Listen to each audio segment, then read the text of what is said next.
కేంద్ర ప్రభుత్వ ఉద్యోగులకి ప్రభుత్వం శుభవార్త చెప్పింది.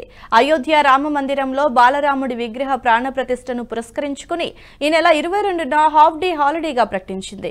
విగ్రహ ప్రాణ ప్రతిష్ట కార్యక్రమాన్ని లైవ్ లో వీక్షించేందుకు అనువుగా సెలవుని మంజూరు చేసింది. ఆ రోజు ఉద్యోగులకి సగం పని దినాన్ని వర్తింపజేస్తూ నోటిఫికేషన్ జారీ చేసింది.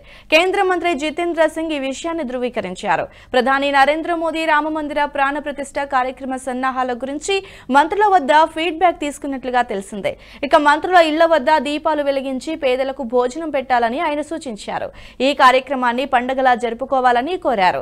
22వ తేదీ తర్వాత ఆయా నియోజకవర్గాలకు ప్రాతినిధ్యం వహిస్తున్న మంత్రులు ప్రజలకు అయోధ్యను ఉచితంగా చూపించాలని ప్రధాని సూచించారు. వారితో కలిసి ప్రజాప్రతినిధులు రాములోరుని దర్శించుకోవాలన్నారు.